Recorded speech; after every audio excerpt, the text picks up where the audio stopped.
ನಮಸ್ತೆ ಮಕ್ಕಳ, welcome back to my channel. Please like, share and subscribe my channel.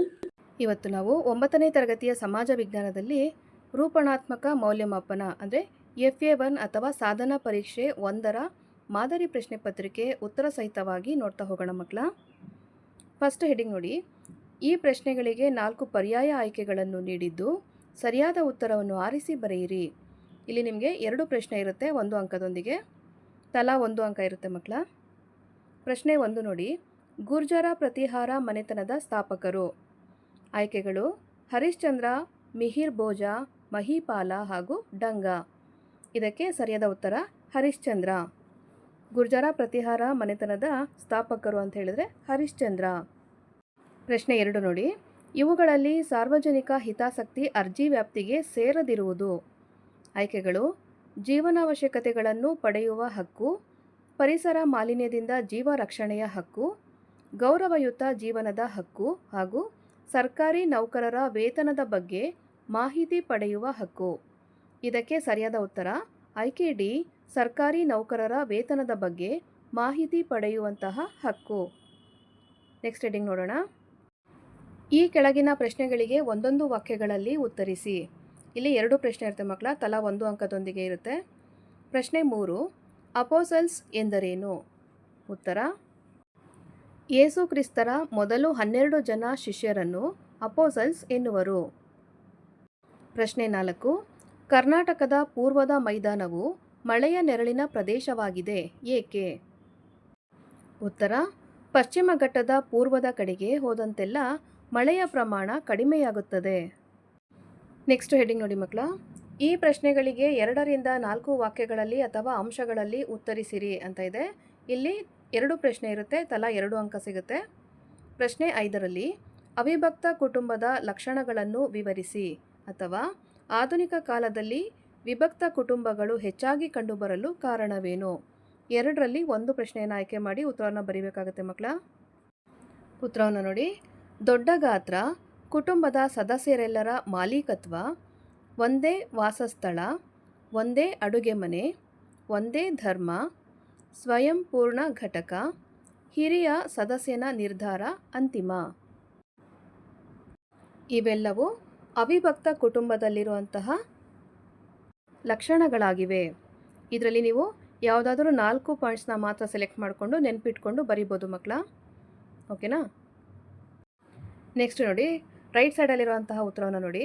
ಇದು ಯಾಕೆ ಅಂತಂದರೆ ಆಧುನಿಕ ಕಾಲದಲ್ಲಿ ವಿಭಕ್ತ ಕುಟುಂಬಗಳು ಹೆಚ್ಚಾಗಿ ಕಂಡುಬರಲು ಕಾರಣವಾದಂತಹ ಅಂಶಗಳು: ವೈಯಕ್ತಿಕತೆ, ವೈಯಕ್ತಿಕ ಸುಖ, ಸ್ವಯಂ ತೃಪ್ತಿ, ಆಸ್ತಿಯ ಹಕ್ಕು, ಬದಲಾದ ಸಾಮಾಜಿಕ ಮೌಲ್ಯಗಳು, ಕೈಗಾರೀಕರಣ ಹಾಗೂ ನಗರೀಕರಣ, ಸ್ತ್ರೀ ಸ್ವಾತಂತ್ರ್ಯ. ಇದರಲ್ಲೂ ಸಹ ನೀವು ಯಾವುದಾದ್ರು 4 ಅಂಶಗಳನ್ನ ಬಾಯ್ಪಾಠ ಮಾಡಿಕೊಂಡು ಅಥವಾ ತಿಳ್ಕೊಂಡು ನೆನಪಿಟ್ಕೊಂಡು ಬರೆಯೋದನ್ನು ಅಭ್ಯಾಸ ಮಾಡಬೇಕಾಗುತ್ತೆ ಮಕ್ಕಳ. ನೆಕ್ಸ್ಟ್ ನೋಡಿ. ಪ್ರಶ್ನೆ 6. ಆದಾಯದ ಮೂಲಗಳಾವುವು? ಉತ್ತರ ಆದಾಯದ ಮೂಲಗಳು ಅಂತ ಹೇಳಿದ್ರೆ ಒಂದು ಗೃಹ ಘಟಕ ಹಾಗೂ ಉದ್ಯಮ ಘಟಕ. ನೆಕ್ಸ್ಟ್ ಹೆಡಿಂಗ್ ನೋಡಿ ಮಕ್ಕಳ. ಈ ಪ್ರತಿಯೊಂದು ಪ್ರಶ್ನೆಗೂ 6 ವಾಕ್ಯಗಳು ಅಥವಾ ಅಂಶಗಳಲ್ಲಿ ಉತ್ತರಿಸಿ. ಇಲ್ಲೂ ನಿಮಗೆ 2 ಪ್ರಶ್ನೆ, 1 ಆಯ್ಕೆಯ ಪ್ರಶ್ನೆ ಆಗಿರುತ್ತೆ. ತಲಾ 3 ಅಂಕದೊಂದಿಗೆ ನಿಮಗೆ ಒಟ್ಟು 6 ಅಂಕ ಸಿಗುವಂಥ ಅವಕಾಶ ಇರುತ್ತೆ ಮಕ್ಕಳ. ಪ್ರಶ್ನೆ 7ರಲ್ಲಿ ನೋಡಿ.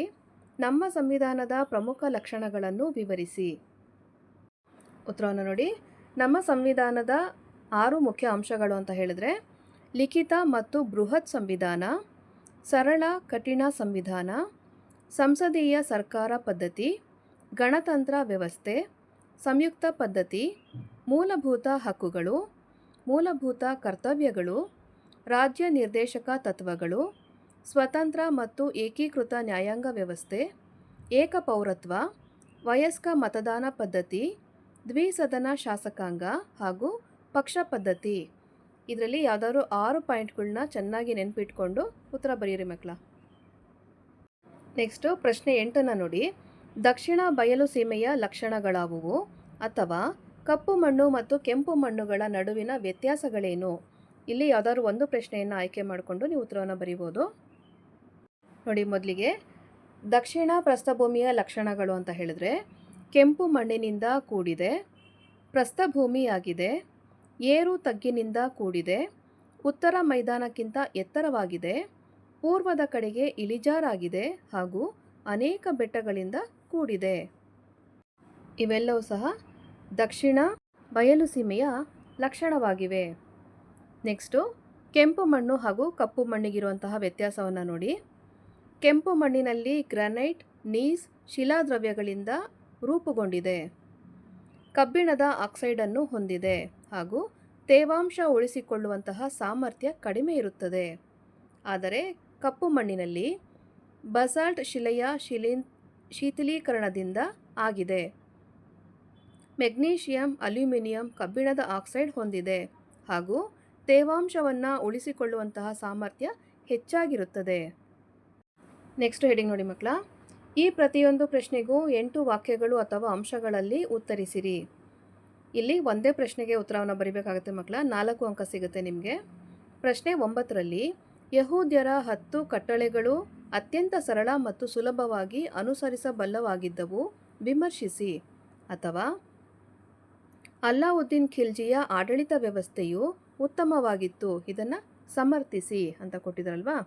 ಉತ್ತರವನ್ನು ನೋಡೋಣ. ಮೊದಲನೇ ಪ್ರಶ್ನೆಗೆ ಉತ್ತರವನ್ನು ನೋಡಿ ಮಕ್ಕಳ. ಯಹೂದ್ಯರ 10 ಕಟ್ಟಳೆಗಳು ಅತ್ಯಂತ ಸರಳ ಮತ್ತು ಸುಲಭವಾಗಿ ಅನುಸರಿಸಬಲ್ಲವಾಗಿದ್ದವು, ವಿಮರ್ಶಿಸಿ ಅಂತ ಇರೋದಕ್ಕೆ ಮೊದಲನೇದಾಗಿ ಬೇರೆ ದೇವರಿಲ್ಲ, ಮೂರ್ತಿ ಪೂಜೆ ಸಲ್ಲದು, ದೇವರ ಹೆಸರಿಗೆ ಕಳಂಕ ಬೇಡ, ಸಬ್ಬತ್ ದಿನವನ್ನು ಪವಿತ್ರವೆಂದು ಕಾಣುವುದು, ತಂದೆ ತಾಯಿಯರನ್ನು ಗೌರವಿಸುವುದು, ವಸ್ತುಗಳ ಕಲಬೆರಕೆ ಮಾಡಬಾರದು, ಕಳ್ಳತನ ಮಾಡಬಾರದು, ಕೊಲೆ ಮಾಡಬಾರದು, ಸುಳ್ಳು ಹೇಳಬಾರದು, ಇತರರ ಬಗ್ಗೆ ಅಸೂಯೆ ಪಡಬಾರದು. ನೆಕ್ಸ್ಟು ಆಯ್ಕೆಯಲ್ಲಿರುವಂಥ ಪ್ರಶ್ನೆಗಳನ್ನ ನೋಡಿ ಮಕ್ಕಳ. ಅಲ್ಲಾವುದ್ದೀನ್ ಖಿಲ್ಜಿಯ ಆಡಳಿತ ವ್ಯವಸ್ಥೆಯು ಉತ್ತಮವಾಗಿತ್ತು, ಸಮರ್ಥಿಸಿ ಅಂತ ಇರೋದಕ್ಕೆ ಧಾರ್ಮಿಕ ದತ್ತಿಗಳು, ಇನಾಮ್ಗಳು, ಉಡುಗೊರೆಗಳು, ಭೂಮಿ ಮತ್ತು ಸಬ್ಸಿಡಿಯನ್ನು ರದ್ದುಗೊಳಿಸಿದರು, ಪರಿಣಾಮಕಾರಿ ಗೂಢಾಚರ್ಯ ವ್ಯವಸ್ಥೆಯನ್ನು ಸ್ಥಾಪಿಸಿದರು, ಮದ್ಯ ಮಾದಕ ದ್ರವ್ಯಗಳು, ಪಗಡೆ ಆಟ ನಿಷೇಧಿಸಿದರು, ಸರದಾರರ ಕೂಟವನ್ನು, ಅಂತರ್ಜಾತಿ ವಿವಾಹವನ್ನು ನಿಷೇಧಿಸಿದರು, ರೈತರಿಂದ ನಿಗದಿತ ತೆರಿಗೆಗಳನ್ನು ಸಂಗ್ರಹಿಸಲು ಕಂದಾಯ ಅಧಿಕಾರಿಗಳನ್ನು ನೇಮಿಸಿದರು, ಸೈನಿಕರಿಗೆ ನಗದು ರೂಪದಲ್ಲಿ ಸಂಬಳವನ್ನು ನೀಡಲಾಗುತ್ತಿತ್ತು, ಧಾಗ್ ಎಂದು ಕರೆಯಲ್ಪಡುವ ಕುದುರೆಗಳನ್ನು ಮುದ್ರೆ ಮಾಡುವ ಪ್ರಕ್ರಿಯೆಯು ಜಾರಿಗೆ ಬಂದಿತು, ಸಾಮಾನ್ಯ ಜನರಿಗೆ ದ್ವಿದಳ ಧಾನ್ಯಗಳು, ಅಡುಗೆ ಎಣ್ಣೆ, ಸಕ್ಕರೆ, ಉಪ್ಪು ಮತ್ತು ಇಂಧನವನ್ನು ನ್ಯಾಯಯುತ ಬೆಲೆಯಲ್ಲಿ ಪಡೆಯುವಂತಹ ವ್ಯವಸ್ಥೆಯನ್ನು ರಚಿಸಿದರು. ನೆಕ್ಸ್ಟು ಪ್ರಶ್ನೆ ನೋಡೋಣ ಮಕ್ಕಳ. ಪ್ರಶ್ನೆ 10ರಲ್ಲಿ ನಿಮಗೆ ನೀಡಿರುವ ಕರ್ನಾಟಕ ನಕ್ಷೆಯಲ್ಲಿ ಇವುಗಳನ್ನು ಗುರುತಿಸಿ. ಮೊದಲನೇದಾಗಿ ಕರಾವಳಿ ಮೈದಾನ ಹಾಗೂ ಬೆಂಗಳೂರು. ನೋಡಿ ಮಕ್ಕಳ, ಈ ರೀತಿಯಾಗಿ ನಿಮಗೆ ರೆಡಿ ಪ್ರಿಂಟ್ ಆಗಿರುವಂತಹ ನಕ್ಷೆಯನ್ನು ಕೊಡ್ತಾರೆ. ಅದರಲ್ಲಿ ನೀವು ಎ ಅಂತ ಹೇಳಿದ್ರೆ ಕರಾವಳಿ ಮೈದಾನ, ಬಿ ಅಂತ ಮಾರ್ಕ್ ಮಾಡಿರೋದು ಬೆಂಗಳೂರು. ಈ ರೀತಿಯಾಗಿ ಗುರುತನ್ನು ಮಾಡಬೇಕಾಗತ್ತೆ ನೀವು. ಮಕ್ಕಳ, ಇಲ್ಲಿಗೆ 9ನೇ ತರಗತಿ ಸಮಾಜ ವಿಜ್ಞಾನದಲ್ಲಿ FA1 ಅಥವಾ ಸಾಧನಾ ಪರೀಕ್ಷೆ 1ರ ಮಾದರಿ ಪ್ರಶ್ನೆ ಪತ್ರಿಕೆ ಉತ್ತರ ಸಹಿತವಾಗಿ ಮುಕ್ತಾಯಗೊಂಡಿದೆ ಮಕ್ಕಳ. ಈ ಒಂದು ವಿಡಿಯೋ ನಿಮಗೆ ಇಷ್ಟ ಆದಲ್ಲಿ ದಯವಿಟ್ಟು ನಮ್ಮ ಚಾನಲ್ನ ಲೈಕ್ ಮಾಡಿ, ಶೇರ್ ಮಾಡಿ, ಸಬ್ಸ್ಕ್ರೈಬ್ ಮಾಡಿಕೊಂಡು ನಾವು ಹಾಕುವಂಥ ಎಲ್ಲ ವಿಡಿಯೋನ ನೋಡ್ತಾ ನಮ್ಮನ್ನು ಎನ್ಕರೇಜ್ ಮಾಡ್ತಾ ಹೋಗಿ ಮಕ್ಕಳ. Thank you for watching. Bye bye.